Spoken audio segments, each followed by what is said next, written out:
My first guest today, Jacob Hornberger. He's the founder and president of the Future of Freedom Foundation.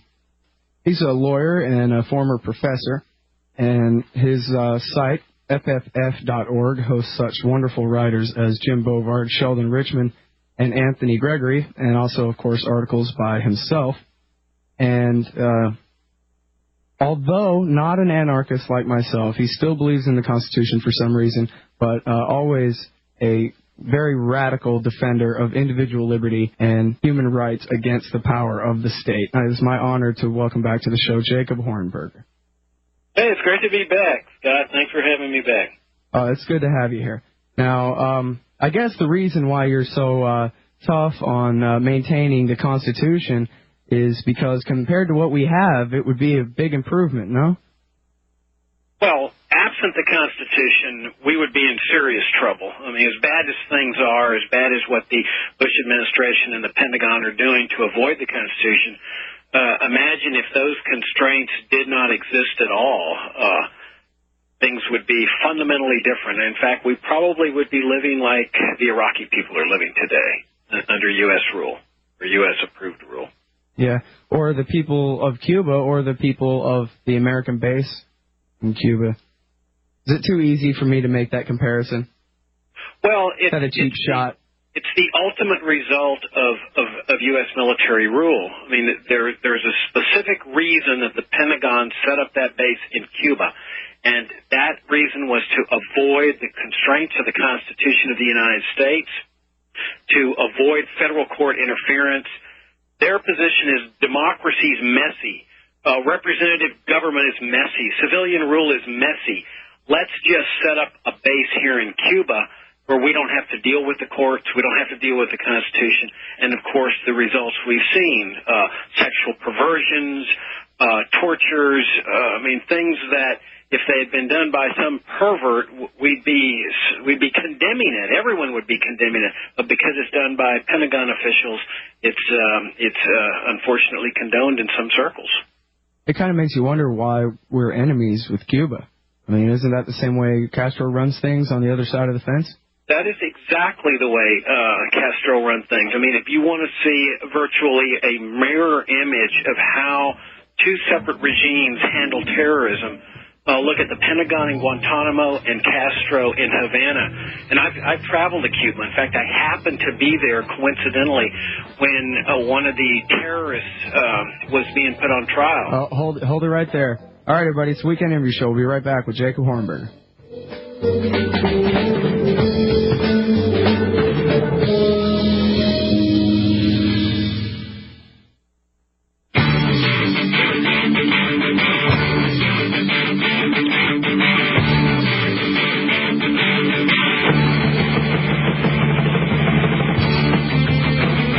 All right, my friends, welcome back to the Weekend Interview Show. I'm Scott Horton, and I'm talking with Jacob Hornberger from the Future of Freedom Foundation. You can look him up at fff.org.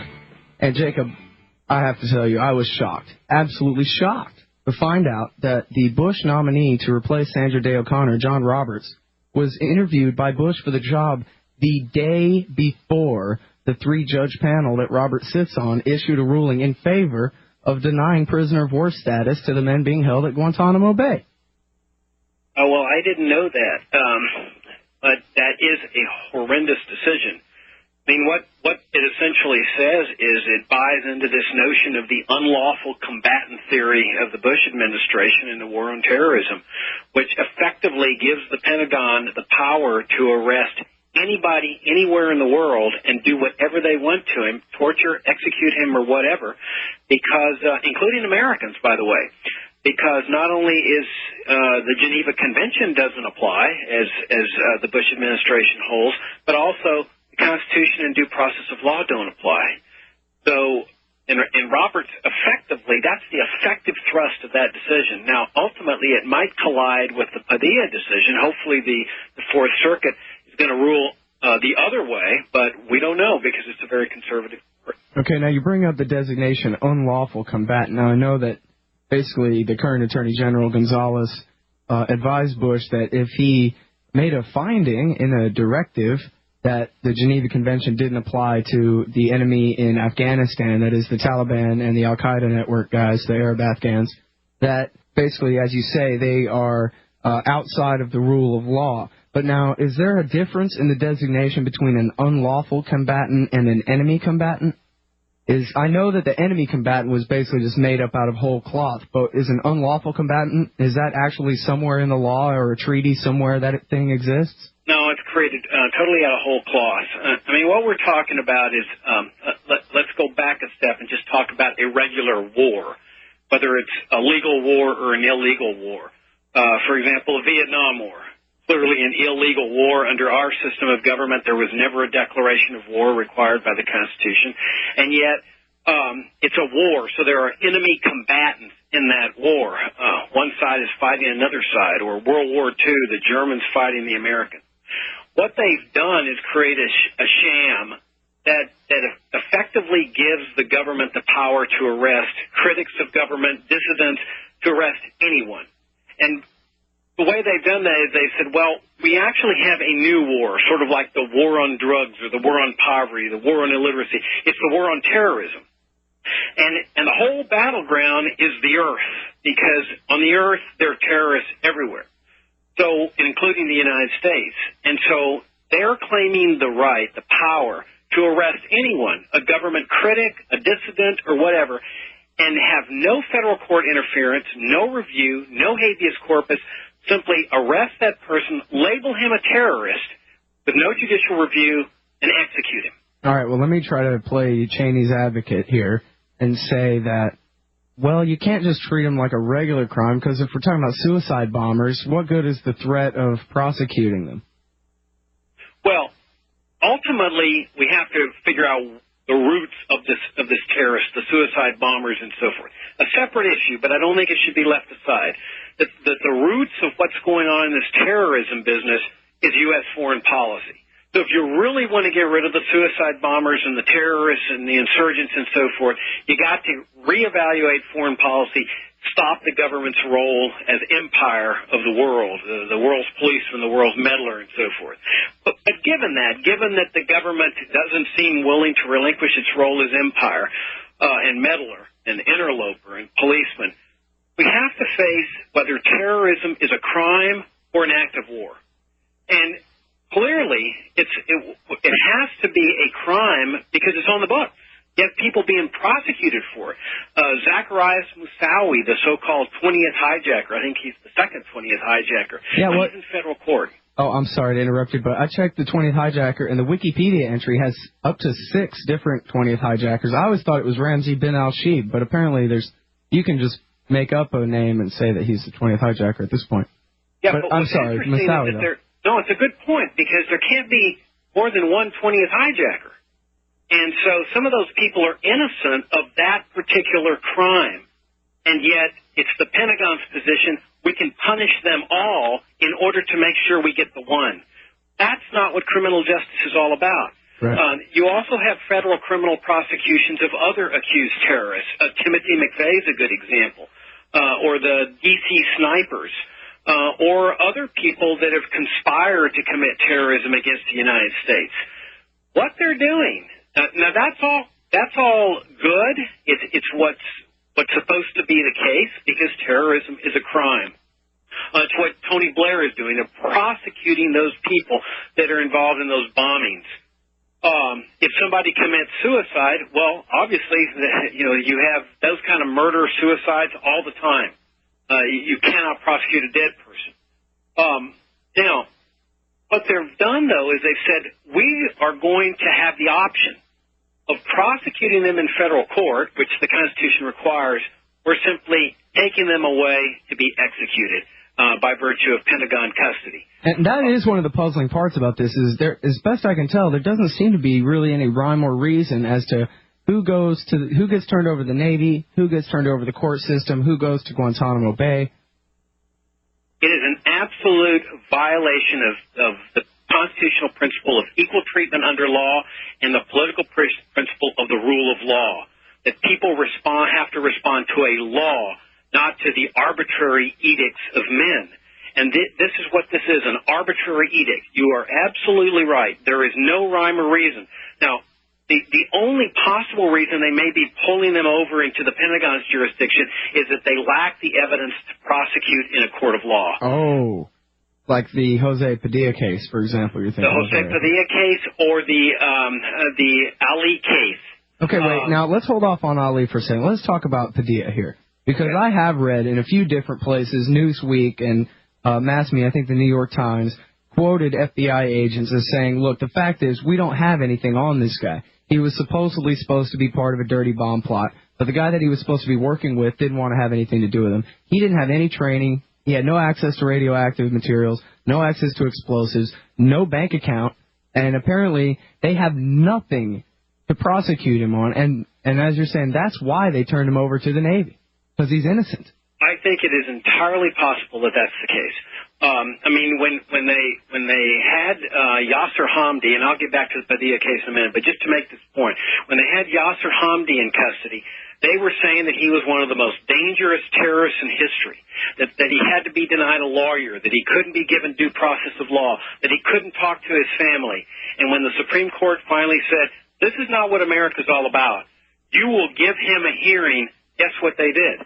They released him back to Saudi Arabia where he could walk the streets. Mm-hmm.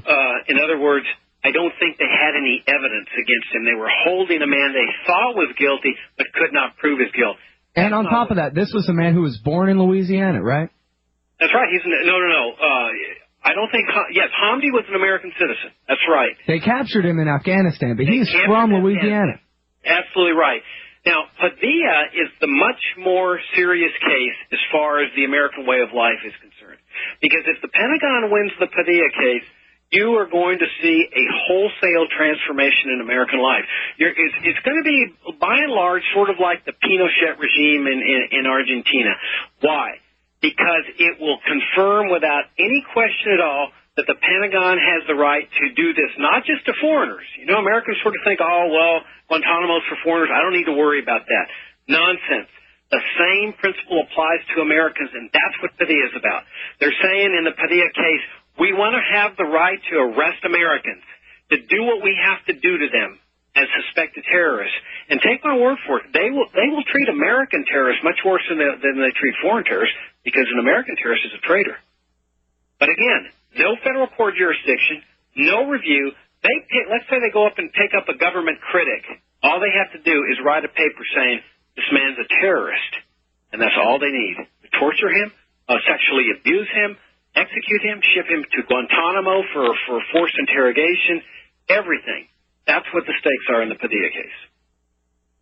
Okay, but, you know, the thing is, they're going to say every time, Jacob, that what we're going to face at some point is a guy who knows everything we need to know in order to stop a nuclear bomb from going off, and some little weasel lawyer like you is going to come and forbid them from torturing the truth out of this guy, and thousands or millions of people will die, and it'll be all your fault for insisting on your antiquated little rule of law in the face of these terribly dangerous terrorists.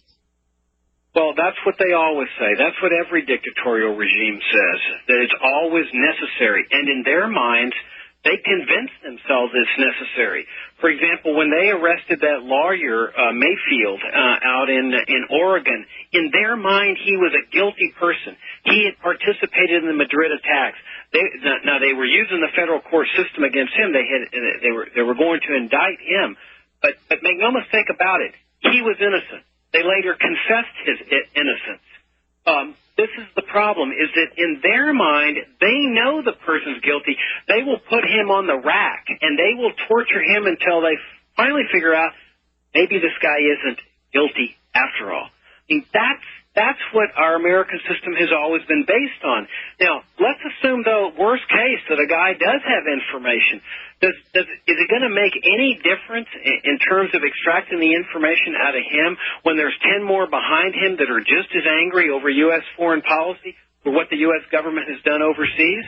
I mean, this is why we keep arguing, Scott, at the Future of Freedom Foundation. The American people better wake up and realize that patriotism doesn't mean automatically and blindly supporting your federal government.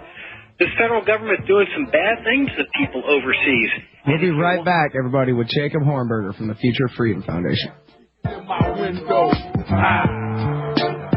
watch it now. Step in my window, watch it now.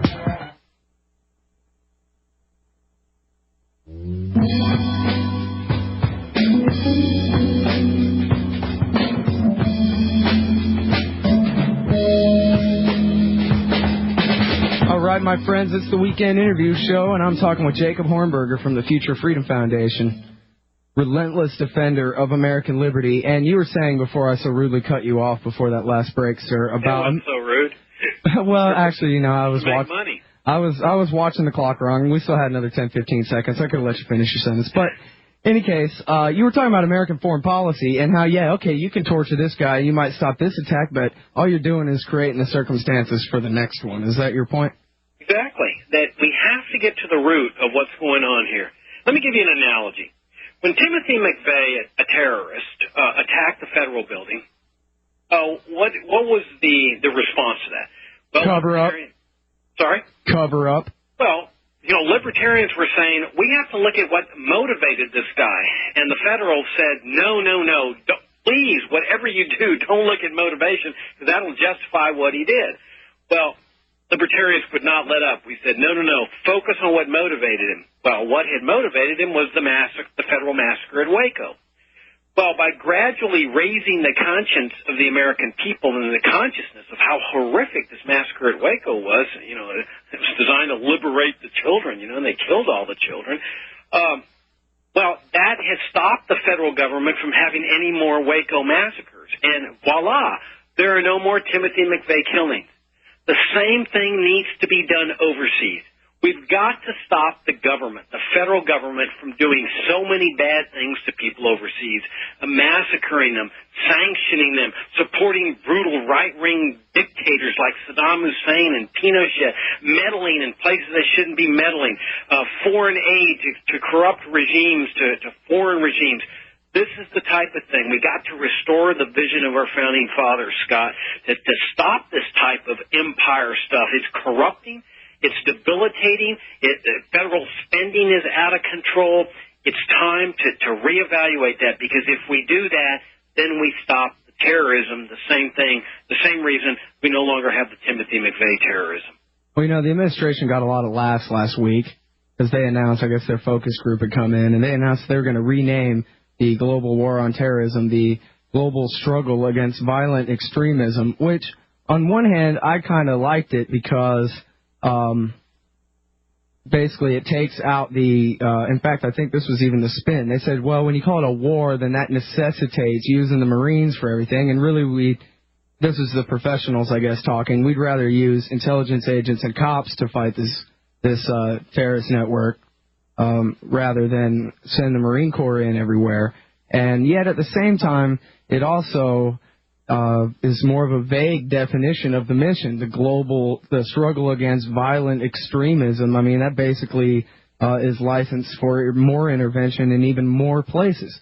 So, I don't know. On one hand, it looked like progress. On the other hand, it looked like backtracking. But then now apparently Bush has come and overruled the spinmeisters, and he's still calling it the global war on terror, and apparently we're going on as before. Well, the important thing is that they always need an official enemy in order to maintain the power over people, over their money, their lives, their liberties. I mean, this is not a new trick. The Roman emperors were famous for this. Every time they'd have their foreign wars and their debased currency and so forth, they always need the official enemy to frighten people. And of course, we lived under the Cold War. The communists were coming to get us. They were under every bed. Conservatives were famous for this, calling for big government as long as the communist threat was there. Well, libertarians always said that's nonsense. Conservatives believe in big government, and if the communist threat were ever to end, they'd still favor big government. Well, after the fall of the Berlin Wall, you'll recall that people were talking about a peace dividend of downsizing the military. They should have taken advantage of that, but by and large, what they did was they found a new enemy, terrorism. well, it's better than communism because, there's no chance that it's going to go away soon, especially when you're out doing bad things to people overseas. And then this latest transformation, the global war on extreme violent extremism or something, I mean, that's perfect because that's never going to go away. These are the kind of shams and tricks that the American people better start waking up and recognizing. President Eisenhower warned us about the military-industrial complex. We didn't pay attention back there in the 50s. We ought to be paying attention today.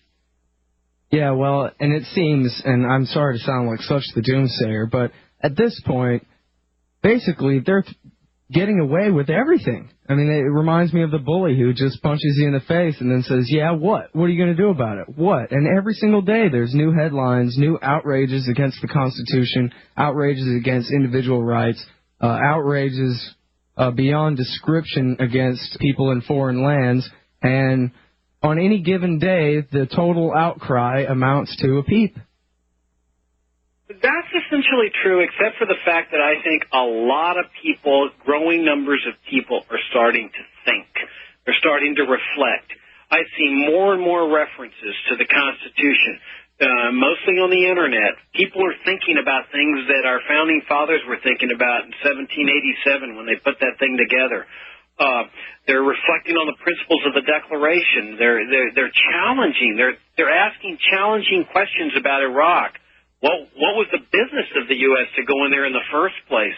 Why did the U.S. go in there? I mean, people are asking questions. So I think this entire paradigm under which we've been operating, the empire paradigm, the socialism paradigm at home, people are starting to question. And that really is the best thing that we have going for us, isn't it? Is that the American creed is on our side. Peace and liberty, markets, individual rights. All right, everybody, we'll be right back with Jacob Hornberger.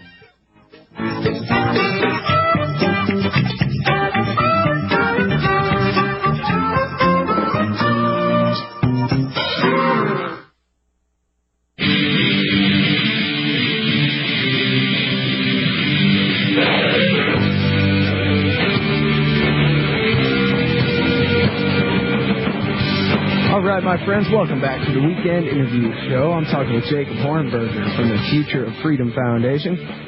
You can look him up and read what he writes at fff.org. And we're talking military tribunals and enemy combatants and the end of the rule of law as it existed to protect you from the state. And one of the things that doesn't get too much comment on this topic, I know you've brought it up before, Jacob, is the effect that all these policies have on our own troops overseas. And we're going around torturing people. How do we expect our troops to be treated in the countries where they are? That's a good question. Let me first comment on your ending comment before the commercial about what we stand for and what we're fighting for as libertarians. You are absolutely right, and I think it's a point that needs to be made, is that this is not what America stands for or should stand for. We ought to be leading the world in terms of creating the model society of freedom here, the peaceful society, the prosperous society. This is what America's all about. This is the vision. This is our role in the human affairs. And for us to be letting the feds transform our nation into a militarist nation, an empire nation, a socialist nation, an interventionist nation, this is appalling. So yes, at least we have the moral high ground, and we have the original principles on which this country was based on our side. You're absolutely right also to suggest about the effect that these torture and sexual perversions have with respect to the risk to our own troops. And a lot of military men have pointed this out, that if the United States abandons the moral high ground with respect to how it treats prisoners, whether they're legal or illegal or whatever, and there's going to be absolutely no moral justification for objecting when we get into a war and the other side starts doing these same things, making American soldiers disrobe, piling on each other in nakedness, having women rub their breasts against our soldiers in order to arouse them. torturing them. I mean, this is the type of thing that they've opened up the door for. That can now be done to American soldiers. And then what's Bush or what are federal officials going to say? Where's the moral standing for saying you better not do this, or we're really going to come after you? Yeah, and the argument used to be, well, it's not like they have all the great rule of law like we do to prevent torture. So, that sometimes they cut people's heads off and stuff. So why should we respect them? Why should we not torture them? They're like that to us. I think John McCain put it best. He said, this is not about them. This is about us. And when you get into wars with barbarians, you don't fall to the level of the barbarian. And when you go in Star Wars with barbarians, don't think that you're going to change a barbarian. A barbarian is a barbarian. And so the mere fact that they are engaging in barbaric acts, once you fall to that level and you permit them to pull you down to that level, they have effectively won because you have become like them. I mean, the fact is the federal government, led by the Pentagon, has shamed and humiliated our country. And they've damaged our country. And they are two separate concepts. The federal government and our country are two separate concepts. And they have terribly damaged and shamed our nation. According to a new Pew poll, I think they interviewed 17,000 people around the world, and China is now more popular than the United States. Well, China is obviously a communist socialist country, but they're liberalizing their economy. They're permitting people to become wealthy. And what are they doing? While the United States is out invading countries, bombing countries, engaging in all this militarism, China's engaging in commerce. They're attracting students because, the U.S. is putting up all these visa restrictions. They're establishing commercial relationship with nations. They're getting economically strong, much to the chagrin of U.S. officials who consider this a threat. Well, this is nonsense. This is what the American people ought to be doing. We ought to be engaging in commerce. We ought to be making friends. But in order to do that, Scott, that's the private sector. You cannot leave that up to the federal government and its PR agents because they are making things much, much worse for the American people. It's hard to see sometimes from inside the United States, and I'm not made of money. I don't go traveling around the world or anything, but in talking to friends of mine in other places around the world, like Mike in Tokyo Rogers, for example, he tells me that, the average person overseas basically sees America in the role of the Soviet Union. We are Nazi Germany. We are the Russians. We are the people that everybody's scared to death of. And I think, most people within, 50 miles of me in any given direction, they would never imagine that, no matter what we did. Well, what I've noticed about foreigners in my limited travels overseas is that they're able to do something that Americans cannot do or unable to do, and that is draw a distinction between the U.S. government and the American people. I mean, Americans tend to conflate these two concepts, and we are the government, because that's what they're taught in their public schools. You go overseas, and people will say, we love Americans, and that's always been the reaction I've had, even traveling in Cuba. The Cuban people were the nicest people to me. They knew I was an American. They knew the embargo and what the embargo has done. They knew the brutality of that embargo. And I would ask them, why are you so nice to Americans after what our government has done to you? And their response was very revealing. They said, what responsibility do you have for what your government has done? And so when people say, we don't like America, what it's done, what they're really referring to is the federal government. But you go overseas and the private sector, American businessmen, culture groups, they love Americans, they love our money, they love our principles, they love our values. They don't like the U.S. government and what it's done to people overseas. You think about the average Texan, for example, people within the sound of my voice in the local listening area anyway. We hate the federal government, at least when Democrats are in charge of it. So, of course, people around the world hate our federal government even more than we do. They're the ones on the real receiving end of it. Now, Waco was nothing compared to Iraq. Iraq is Waco every day. That is what is so fascinating. That observation is so astute that people can see the horrors of what the federal government does here in this country. I mean, the drug war. The drug war is tearing our country asunder and just ripping it apart, destroying lives, destroying families, and people can recognize that. But as soon as the federal government goes across the ocean to another country, despite the fact that it is clearly just invading a country that has never attacked the United States, never threatened to attack, killing tens of thousands of people, including women and children, the attitude is, it's our team. We have to support our team regardless of what our team is doing and why it's there. I think that's the mindset we have to break. Not only to protect our own troops who have been put in this horrible moral quandary of killing people that have nothing to do with 9/11, have never done anything bad to the United States or die, and because of what it's doing to us as a country, as a nation. This is what we got to be thinking about, Scott. You know, I met a guy from the Bahamas who said, when I say the words Coast Guard to you, you picture a nice kid in a nice little white sailor suit, maybe helping somebody whose boat is stuck or, this or that. Here's what I think of when I hear Coast Guard. I think of men with black masks and machine guns rappelling out of helicopters, killing people, seizing bank accounts, stealing people's boats, stealing people's businesses, literally closing down banks that have some drug money in it, and, of course, taking all the money that everybody else in town had deposited in the bank as well. When they hear the words Coast Guard, they think stormtrooper. And yet, what does the average American think when you hear Coast Guard? Exactly like you said. Nice little guy in a white suit who helps people when their engine goes kaput. Well, it's interesting that you think of the Coast Guard. I think the first time anybody says Coast Guard to me, I think of them attacking defenseless refugees from communist tyranny and capturing them, kidnapping them, and cooperating with Cuban communist Coast Guard counterparts, and forcibly repatriating these people into Cuban communist tyranny. The immorality of that action is so flagrant. I mean, it almost ranks up there with the rejection of German Jews when the Franklin Roosevelt administration refused to let German Jews come into the United States.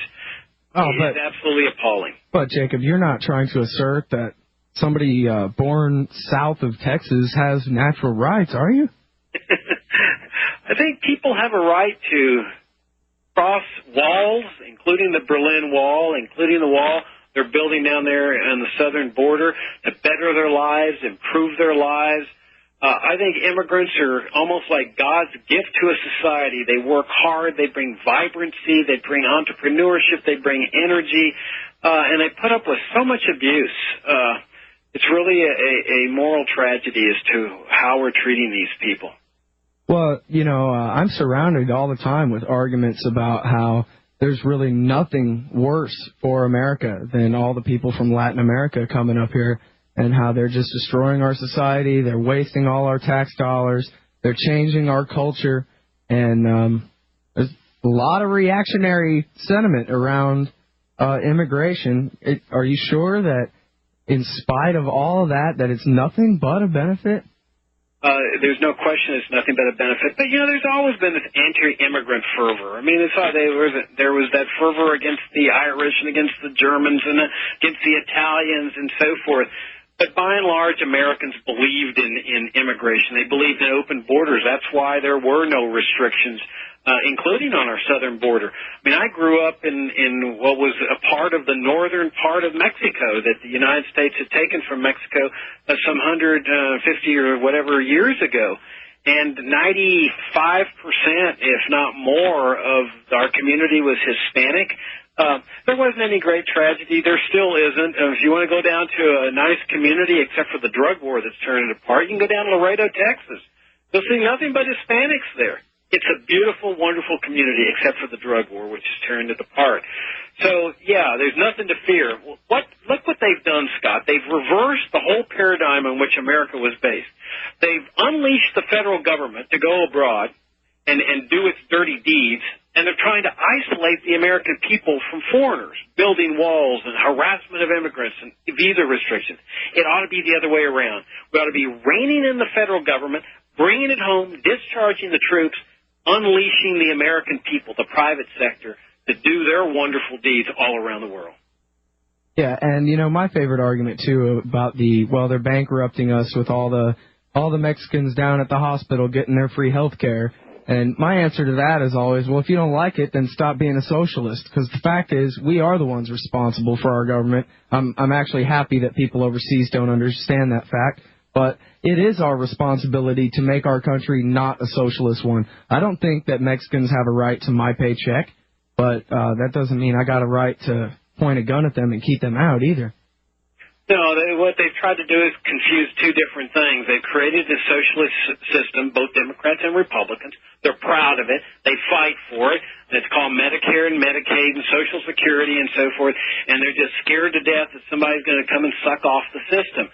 Well, the fact is, your standard immigrant is so scared that anybody's going to find out who he is that the last thing he's going to do is try to go get on some Medicare and Medicaid thing.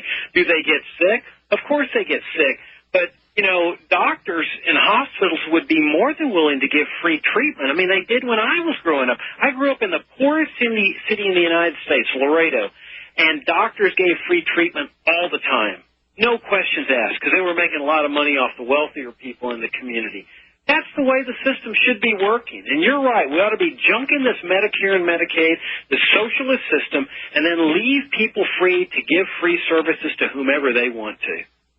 The subject has come up on the show a couple of times about the reason why immigration, they call it illegal immigration, really only because there's a law against it, not because there's anything necessarily criminal about it. But they criminalize the immigration, but they don't really enforce it. And so what this seems to do is it creates a whole class of people who they're going to come to fill there's a demand for their labor, so they will come to fill that demand. But they're outside of the protection of the rule of law. Like you said, they're too scared to go file for Medicaid. They're also too scared to call 911 if somebody is trying to hurt them, too. And so you basically have an entire class of people who are welcome, wink, but are outside of the protection of the law and are there just to be taken advantage of. That is a brilliant observation. They are scared to death, these people. They have to put up with so much. The reason employers stiff them on wages is because they know they can't go and report the employer or file suit against the employer. They have to try to circumvent the Border Patrol, so they're dying on the deserts. Their families get separated. And the irony of all this is that the anti-immigrant people end up with the exact opposite result they want, because the immigrant tends to stay here permanently because he's so scared to go back home because he won't be able to get back in again. So it's an entirely perverse system. And you're right. You create this whole subclass of illegal people and also the employers, you see, because somebody's hiring these 10 million illegals. And so the employers are kept down because they know that if they make waves with the federal government, maybe like on foreign policy, objecting to what the government's doing, the subtle threat is always there. We can send the Border Patrol or the Immigration Service into your business in order to start checking papers and possibly indict you like they indicted the Tyson's Chicken folks. Yeah, and that's the solution that I hear proposed more and more is, well, they ought to just leave these poor illegals alone. What they need to do is go after these businessmen who keep hiring them. That's the real problem. Yeah, well, you see, when I was growing up, it wasn't illegal to hire illegal aliens. And so we hired them on our farms, hardest working people you've ever seen on our farm. And yet today, they said, well, if you pass this law, this will solve the problem. Well, Scott, it didn't solve the problem, but that's what it is. They've got a hammer over the head of every American businessman that happens to be hiring a darker-skinned person that speaks with a Spanish accent. And that hammer is, we will indict you if you get out of line. We will come and check your workers. Well, somebody's hiring those 10 million people, and it's American businessmen that are doing the hiring. All right. Hey, Jacob, spend the next minute or so telling me about the Future Freedom Foundation. Then we got to go out to this break and come back and talk a little bit more about the tribunals.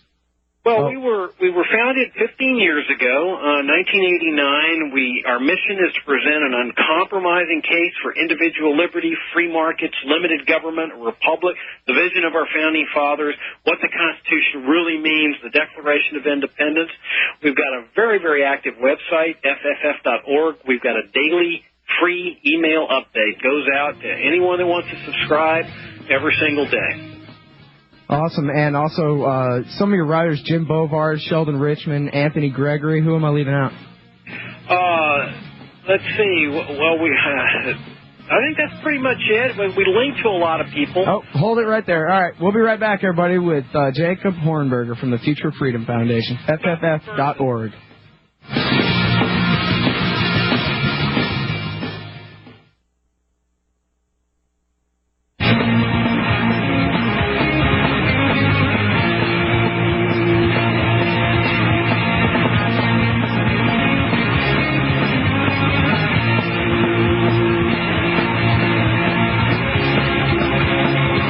My friends, welcome back to the Weekend Interview Show. I'm Scott Horton, and I'm talking with Jacob Hornberger from the Future Freedom Foundation. And, you know, here we're way off topic here. My problem is I just love talking about how much I love Mexicans and how I wish they would all come to the United States.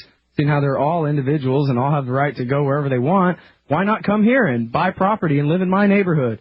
And I love talking about that on the radio, but the real reason I brought you on here is to talk about these military tribunals and the destruction of the Bill of Rights and so forth. And there's a big scandal broken out recently here. Now, it's pretty obvious why defense lawyers would be mad, but the military prosecutors for these military tribunals at Guantanamo Bay are complaining. I have a quote here from John Carr. He's a captain in the U.S. Air Force. He was going to be a prosecutor for one of these military tribunals.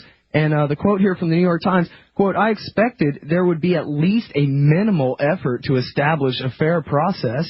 And he went on and on like that about how this is a total sham. It's such a kangaroo court. He cannot abide taking part in it. And so he resigned his position as a prosecutor, and a couple more now have followed in his footsteps. What the hell is going on here, Jacob? Oh, well, it's a great point you made. First of all, you caught me off guard with my other question. Let me add the other people that write for us. Oh, yeah, do that. I don't want to sell them short. At the Future Freedom Foundation. Of course, there's Scott McPherson, there's Doug Van, there's Wendy McElroy, George Lee, Bart Frazier, Anthony Gregory, on top of the others that you mentioned, Bovard and Sheldon and stuff. And they all do great work, and so I wanted to make sure anything that we've accomplished is because of them, because they're just great writers. They're uncompromising, and they're really moving our country in a better direction. Yeah, you got that right. And I got to recommend that. It's fff.org. And I don't know if you still have this problem, but there used to be a problem where you have to put in the 3 W's. I don't know if you've gotten that fixed, but it's fff.org, and I second that. Bovard, Richmond, Gregory, and Hornberger himself and the rest of them. Excellent stuff to read at fff.org. Okay, now, sorry. Thank you, Scott. Well, yes, it's great to see that there's still people in the military that are willing to take a stand against their superiors, because unfortunately many military men are just going to obey orders. They're going to be sycophants. They're going to try to please their superiors. These prosecutors are an example of an honorable and respectable military man. They've stood up against these tribunals. They disclosed that what they're doing is they're rigging them, which is what we've been arguing, Scott, from the very beginning when they first proposed these. They're rigging the result in order to get a guilty conviction, and then they can go ahead and execute them. It's no different from what the Soviet Union was doing with those kangaroo courts that they had. They execute a guy, but they put it all in legal jargon and legal proceedings. Well, it's all rigged. And as you know, the criminal defense bar is boycotting those things totally, because they felt that participating in them would give them credibility. These things are a sham. They're a disgrace. The reason they're in Cuba is because the Pentagon holds our Constitution in contempt. What they ought to do is they ought to bring all those prisoners to the United States. If they've committed crimes, indict them. If they can't indict them, if they lack the evidence, then release them. That's what America's all about. We're not the Soviet Union. And you're speaking as a lawyer and a former officer in the U.S. military, correct? That's right. I'm a former infantry officer. I spent 8 years in the reserves. I'm a graduate of Virginia Military Institute, and I practiced law as a litigator for some 12 years. Well, there you go. And let's see, there's more here, but I don't know how much more we can get into without having to start a whole new topic. I guess still maybe we can just reiterate the point that these men being held at Guantanamo Bay, our government has called these men over and over again the worst of the worst. That's why they're there, is because they're terrorists, and they'd be killing you if we didn't have them locked in a cage right now. It's time to not only close that thing down and not send these people off to some foreign jails, try them or release them, and then just give that imperial base back to Cuba. It belongs to Cuba. The United States has no business owning these imperial locations. Well, just close it down permanently, relinquish ownership of it. FFF.org.